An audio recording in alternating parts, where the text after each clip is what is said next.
Welcome to OAC Health Talks. I'm Joe Naglowski, President and CEO of the Obesity Action Coalition, and we are excited for you to join us for this educational series that dives deeper into specific health topics that we know are important to you and the OAC community.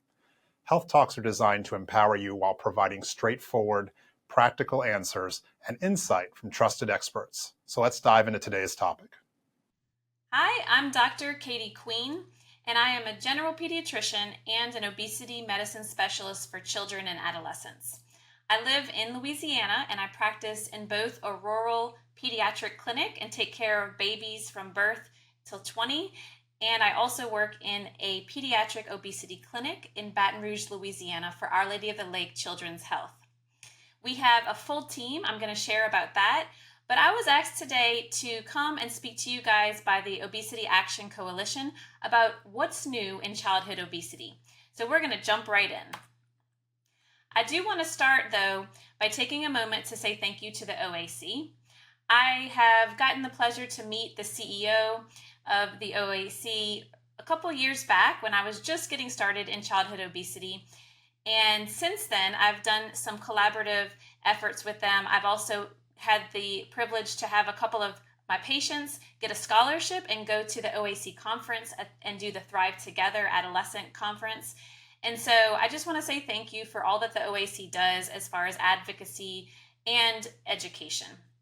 And of course, thank you for showing up today. You could be scrolling and watching something else, but you are committed to the next 20 to 30 minutes of learning about what's new in childhood obesity. So again, this is me, my husband, and my 3 children. This picture is them a couple years back. They've grown up a little bit more, but they are sort of my why. Why I do what I do is because I want my children to live in a healthier world that they can grow up in and have families. I'm also a diplomat of the American Board of Obesity Medicine and a fellow of the American Academy of Pediatrics. This photo here is just showing our team when we first celebrated our 1-year anniversary ribbon cutting. And shout out to my mom who's in the photo. So what are we going to talk about today? We're going to go over 5 main areas about childhood obesity, but focused on what is new over the past 3 to 5 years.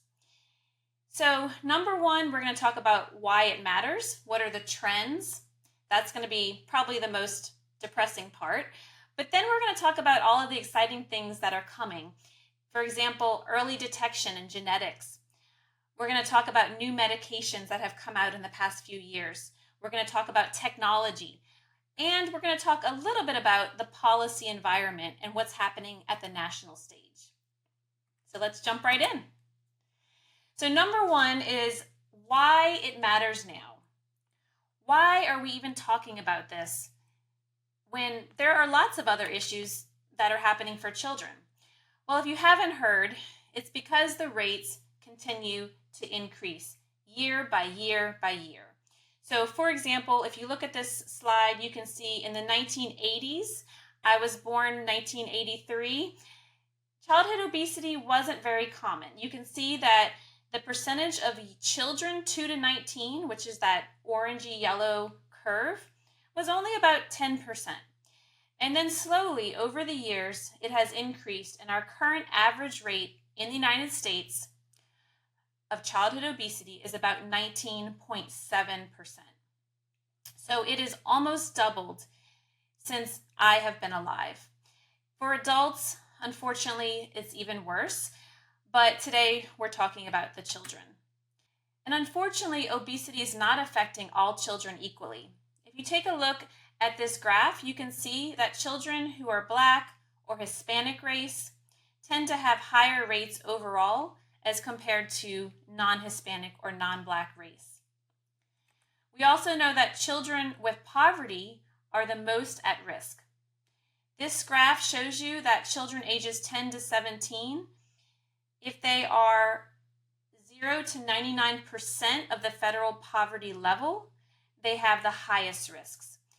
And it's no surprise that in places like Louisiana, where we have high poverty, we have high rural areas, and we have a large portion of non-white race, that we have some of the highest rates in our country. And what I'm seeing every day is that children with Medicaid are the most at risk. In our practice, we see about 70% Medicaid, 30% private. And this graph sort of supports that patients with Medicaid tend to have higher prevalence of childhood obesity, also uninsured patients, as compared to private alone. And we know that these rates have increased not just in the United States, but globally. There are lots and lots of graphs that show this, and especially during the COVID pandemic. So if you were like me and my children who kind of were put on lockdown and I had to be the teacher, you realize that you were stressed and you were home, so you would think you would have cooked more, but because of the stress, because of the overwhelm, we weren't going to the grocery, we weren't cooking as much.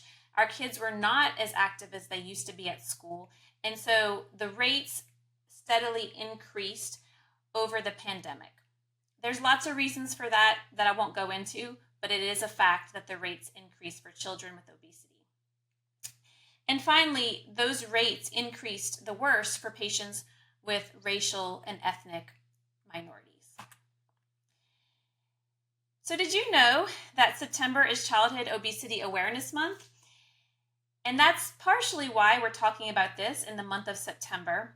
But I think every month should be Childhood Obesity Awareness Month, because if you look at this graph of the United States of America, I don't have the previous graphs, but I will tell you that the colors have gotten more orange and red over the years. And there we are in the South, in the deep South, where we have more poverty, more socioeconomic disparities, and our rates are higher than the national average. So just out of curiosity, do you know where your state ranks? Let's take a look. This is some of the most recent data that we have that shows in states like Montana, the percent of children ages 10 to 17 who have obesity is only about 10%.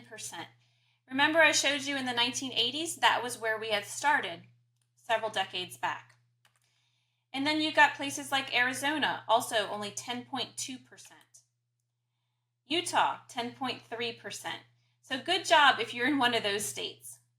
But if you're in the South, or you're in some of the places with higher poverty and higher socioeconomic disparities, like Kentucky, you'll see that the rates are almost double the rates of the other states.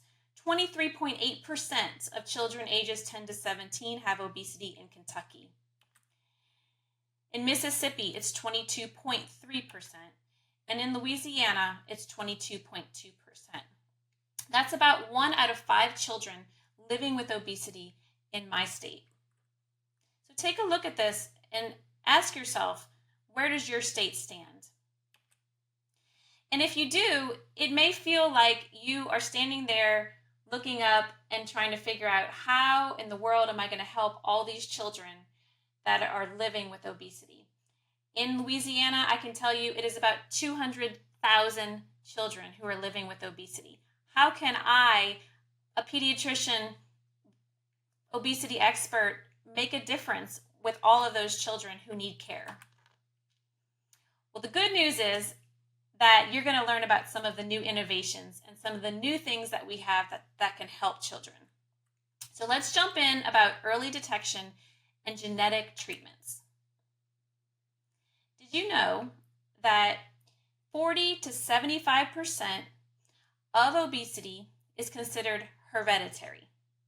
So what that means is if you have 2 twins who are separated at birth, the risk of obesity, of them both having obesity, they have found it to be 40 to 70% from genetics. In other words, 2 different environments, perhaps one is in an obesogenic environment and one is not, they tend to have a concordance of obesity of anywhere from 40 to 75%. I want to pause there because that's important. I think that when we look at families or children who have obesity, for example, this summer we went to a water park and, my husband says, oh, we were in Mississippi. And he says, wow, you have a lot of work to do here, Katie.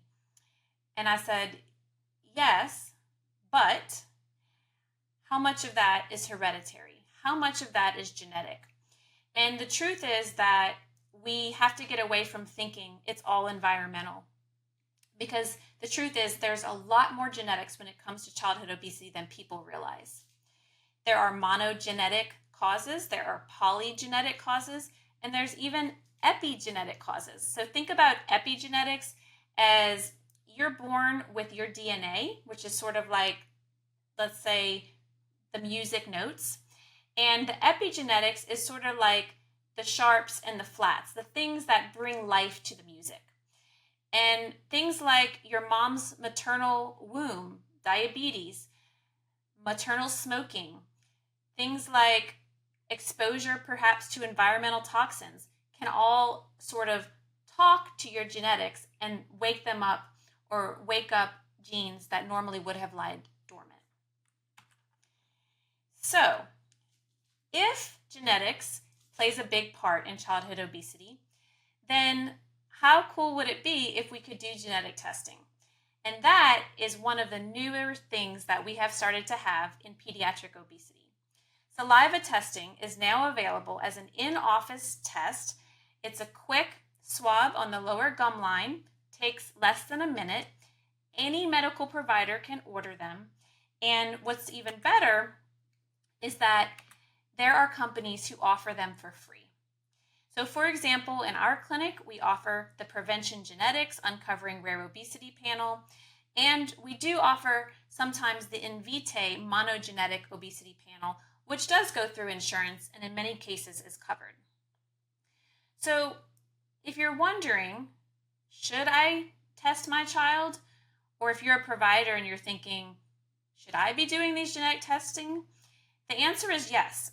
Who should you do it for? You should do it for any child with obesity before the age of 5 years old. Most of those children will also have hyperphagia. And when we talk about hyperphagia, it's not just, oh, I like food. Mom, can you give me some cake, right? Because most kids like sweets, let's face it. But these are the kids who eat their breakfast, lunch, or dinner, and within 30 minutes, they're already wanting more. They are constantly thinking about food and craving food. If you have a patient in your office, you might ask them, hey, do you remember when you were a child, were you a very hungry child? Or if you're a parent, you might ask yourself, is my child always asking for food and thinking about food? Then that might clue you into some sort of genetic cause of their obesity, especially if they have a BMI 95th percentile higher before the age of 5. So this is just an example of that genetic test kit.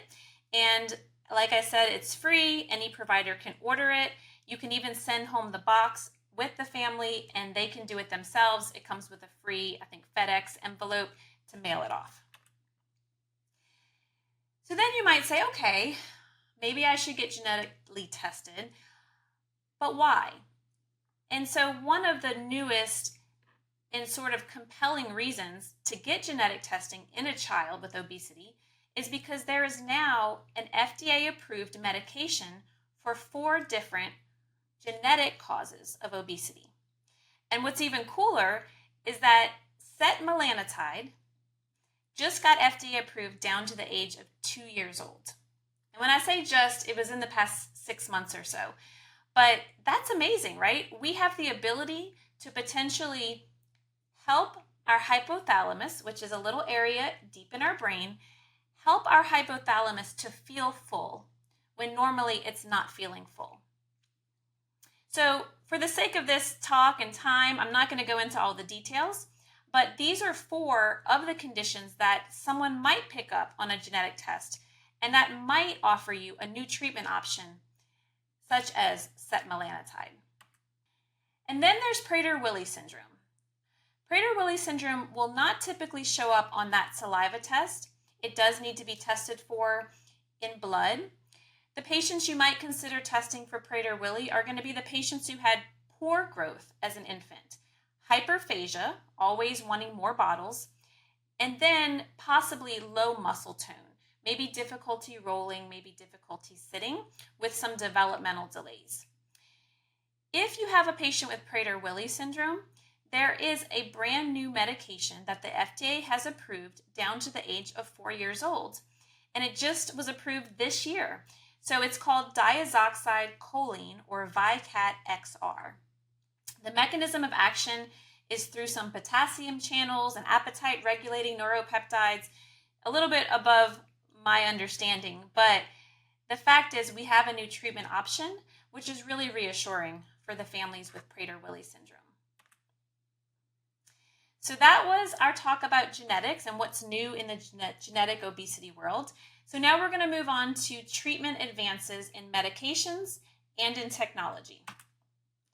When we think about treatment, I like to think of it as a pyramid, because at the foundation, sort of like the foundation of your house, you have to have a strong focus on behavior and lifestyle modification and therapy. Pharmacotherapy, or medications, are only going to help a patient if you have a strong foundation of lifestyle treatment. And then bariatric surgery is something that many patients will possibly end up needing even despite pharmacotherapy or lifestyle treatment. This graph is just showing you who qualifies, and this is specifically for children. And so any child with a BMI of 95th percentile or higher, or a BMI of 30, should be offered pharmacotherapy.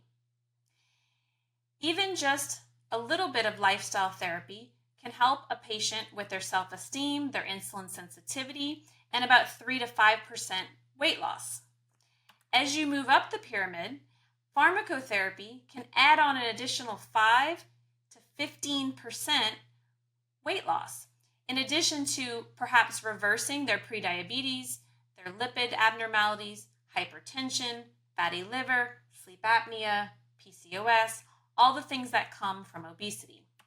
And finally, bariatric surgery may add on 15 to 30% weight loss, and even some cases reverse type 2 diabetes or NASH, which now we have changed the term to MASH, like the old TV show. And of course, as we go higher, it gets more expensive. But I wanted to show you all that pyramid so that you get a sense of what obesity comprehensive care looks like. And this is something that I put together to show what our clinic tries to offer to our patients. We offer monthly visits. I say forever, or until they turn 21, we'll see them. We offer in-person visits or video visits. We offer goal setting and tracking with the families. We offer nutrition coaching, behavior coaching, of course, medical assessment, labs, imaging, management. And then we offer medication for those who are interested, along with bariatric surgery referrals. And sort of as a little extra, we like to connect people to community programs, such as a local YMCA program or perhaps a local cooking program. We do some research studies, and we also try to interact with our families as part of support groups and family advisory boards. And so this is sort of the new face of childhood obesity. Did you know that the new pediatric obesity guidelines were published 2 years ago? And when they were published, there was a lot of news, a lot of media that came out sort of suggesting that us pediatricians were being too aggressive, right? Because prior to these guidelines, we had this guideline that said we should take one step at a time. We should take a child or a family with obesity, and we should first work on the nutrition and the exercise and the lifestyle. And then if that doesn't work, we can go a little deeper and maybe refer them to a specialist who might give them medication. And God forbid we actually consider surgery, because that would be our last resort. So that's the old method of thinking.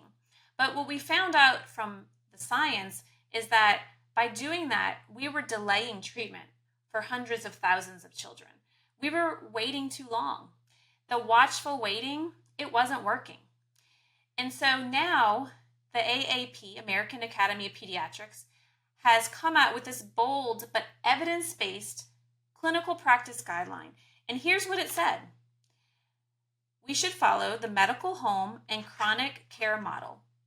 Okay, what does that mean? Well, that basically means we should take care of these kids with obesity in the primary care office. It doesn't need to be in a specialty clinic like our specialty clinic. It can be right there where you're going and getting your well child visits. They also suggested that we should use motivational interviewing. And so if you are a provider and you're not familiar with motivational interviewing, it's sort of the difference between telling a patient what to do, saying, hey, you need to go exercise, you need to stop drinking that soda, and taking a step back and being more like a coach and being like, well, what do you think you would like to change in your life right now? Oh, okay, you want to change your soda? Well, like how much do you want to cut back by? So it's sort of being more of a listener and more of a coach rather than being like a dictator and telling them you have to do this. And I'll tell you, my patients love it much better than me telling them what to do. And then there's the key action statement that says we should refer patients 6 years and older to intensive health, behavior, and lifestyle treatment programs. So these are programs that may or may not exist in your area. For example, in Louisiana, we don't have any, but they do exist in some states. And these are going to be programs that are sort of multidimensional. They have usually nutritionists, they have maybe an exercise person, they have a sort of coach to lead, and the whole family can get involved with weekly or every 2-week visits until they have had lifestyle change. And then finally, the one that I would say is the biggest game changer is that the American Academy of Pediatrics says we should, and they put the word should in there, offer medications to patients 12 years and older living with obesity.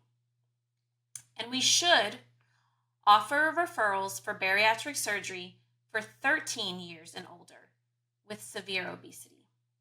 We no longer should wait and just see if the lifestyle works. We should offer it all at the very first visit. And there's that should language. I wanted to point out that there was some consensus that we might offer medication to children under age 12, so ages 8 to 11.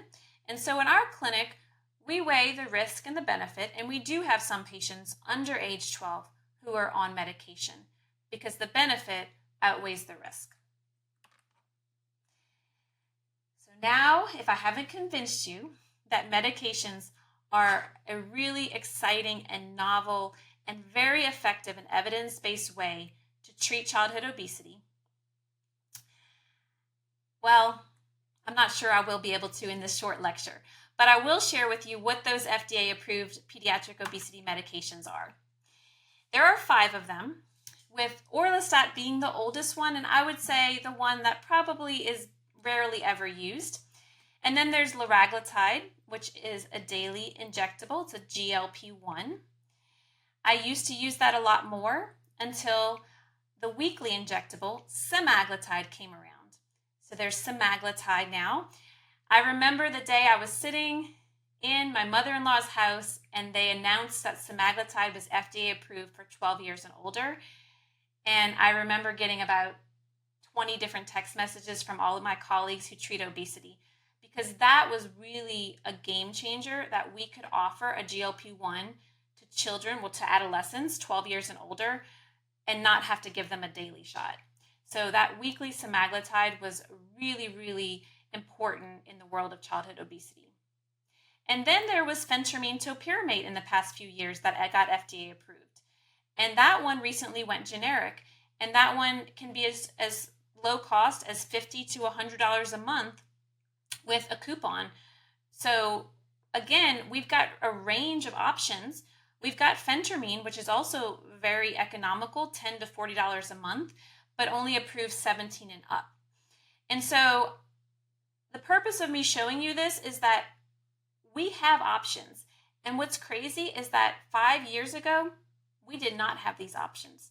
We did not have the guidelines that said we should be offering these medications. And so now when a family is looking for treatment for their child or adolescent, we actually have medical things that we can give to help the biology and the physiology of their obesity. This table I just put together, not going to go over it, but it's a reference in case you guys want it. Maybe we can put that in the show notes as well. And this is just about mechanism of action, contraindications, what are the precautions, what are the potential side effects. But I will tell you, overall, the side effects are low, the benefits are huge. And even more exciting, we're doing GLP-1 research for children less than age 12. This photo is of the Gila monster, which is sort of the lizard that lives in the southwest area that they discovered the GLP-1 molecule was very high in his saliva, and they realized that he could be full and not eat for many, many hours, sometimes days. And that's sort of how the scientists discovered the GLP-1 molecule was involved with satiety. And so that was just something, a fun fact I wanted to share. Liraglutide was recently published in the New England Journal of Medicine for ages 6 to 12 years old, and they're seeking FDA approval right now, and they had very good results for treatment of obesity. Semaglutide is currently in phase 3 trials for ages 6 to 12 years old, along with tirzepatide for 12 to 18-year-olds, and then phentermine. We are working on an NIH-approved study for ages 12 to 17 years old. So unfortunately, we don't have a lot of the other medications that are being studied for adults with obesity, but at least we have some things that are coming down the pipeline that will provide more options for some of our younger children. This is a little obesity medication chart. You can scan the QR code if you're interested, but if you are a provider who is interested in maybe getting started and offering obesity medication to your adolescents, this could walk you through what you might need to consider as far as coverage, as far as injection versus oral, and sort of walk you through some of those thought processes. If you're a patient or a family, you don't have to understand all this, but you should feel comfortable going to your doctor, even your pediatrician, and asking them if they would be willing to consider writing you a prescription for obesity medication, or at least consider discussing it. And let's pivot a little bit. So now we're going to talk about other tools that have sort of risen in the media and some of the things that I like to offer to my patients. For example, there are so many ways that you can use technology to help a child or a family with obesity. For example, this is showing some YouTube active channels. For example, one of my favorites is the Go Noodle, where you can play The Floor is Lava and you can jump around with your kids. If you like to dance, there's the Kids Bop. But there are hundreds of YouTube channels that kids can use at home in their living room for free on YouTube. There are also lots of apps. This is just showing you a couple of apps that would help teenagers to get moving, a running app, a zombies running app. And then I also have put together a YouTube channel list that I like to give to teenagers. There are more than probably hundreds of channels and apps and things that families can use to get active. But one of the coolest things that they could do is they could go on ChatGPT or their favorite AI, and they could type in something like, I gave it a prompt. I want to lose weight and I want to help my child to lose weight. Can you give me an eating and physical activity plan for my 7-year-old that's feasible and simple, yet impactful? And ChatGPT gave me a very, I would say, scientifically backed eating plan, not a diet, but all of the things that our nutritionists talk about in clinic came up on ChatGPT. They also gave me a great physical activity plan, like how much activity they should get, how much should be strength building, some fun ideas. I even, after that, asked it to make me a calendar, and it made me a meal plan calendar. So if you haven't played with ChatGPT, I highly recommend it, and it could really help out your patients. And finally, in the world of technology, there are these new smart scales, which are starting to be used for what we call remote patient monitoring. And what that means is a patient has this scale, not the cheapest scale, but still not super expensive. And if they are wanting to track their weight, they can connect to their medical provider's electronic records so that their medical provider can check in on them and see how they're doing. And perhaps this could support more virtual care for obesity. And finally, we're going to touch real briefly on what is going on that's new in the food and environmental policy world as it relates to childhood obesity. Did you know that there are a few new regulations and bills that have come up in the past few years? For example, in California, they passed a bill that would ban ultra-processed foods in all school cafeterias. Likewise, in Louisiana, just this past year, we passed a similar bill that is being called the MAHA bill, but it would also ban certain ultra-processed ingredients from public schools in Louisiana by 2027. While I do have sort of mixed feelings about these bills and the implications and the practicality of it, especially for rural and sort of underserved communities, I do think that the intentions are good, and I do think that we need to start thinking about what are we feeding our children, especially in the school settings. There is also a sort of reform movement towards changing baby food in the UK. So I wanted to give you a sense of some things happening globally. And then just something to pique your interest, there is some new research about the role of phthalates. I'm not sure I'm saying that right. It's a hard word to say, phthalates, and it's also hard to spell. But what does that mean? These are things that are found in common plastic type items, such as perhaps personal care products, perhaps children's products, perhaps plastic cups, sometimes the food sort of covers or plasticware that you get food leftovers in. And so I'm not saying that we should ban all plastics, but what I am saying that there are starting to be some new studies showing that there may be some effect on child growth, including child BMI. The data is still very mixed. I personally have started to transition our plastic cups to more aluminum or non-plastic cups. But I think that the point here is that our scientists are starting to look at some of the environmental causes of childhood obesity. And that, I think, will probably have more science in the next couple of years.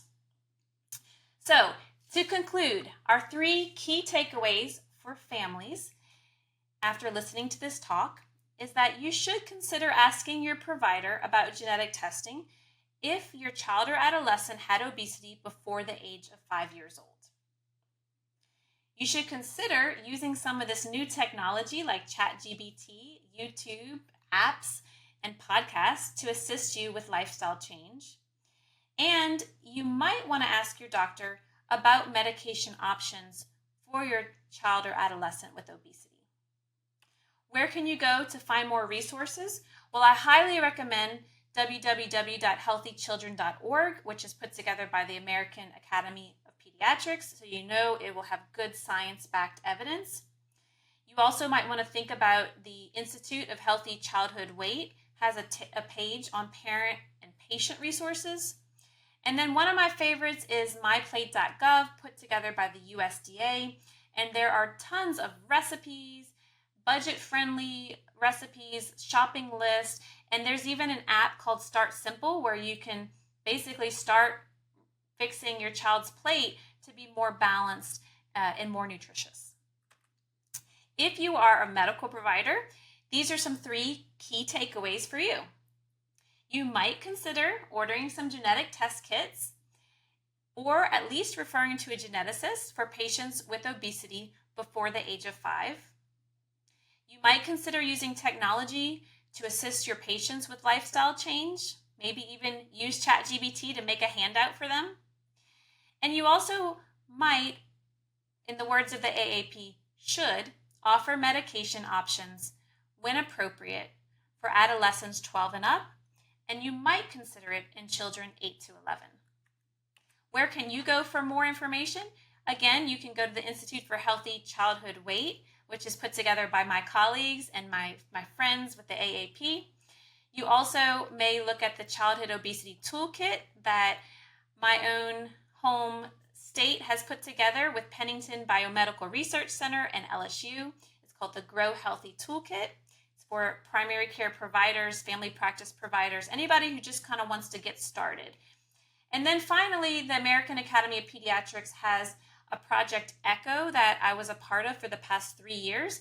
And we will put the link below, but you can go and watch all of the different topics where we dive deep into the topics we just talked about, but on a much deeper level, so you can really understand what you're doing for patients.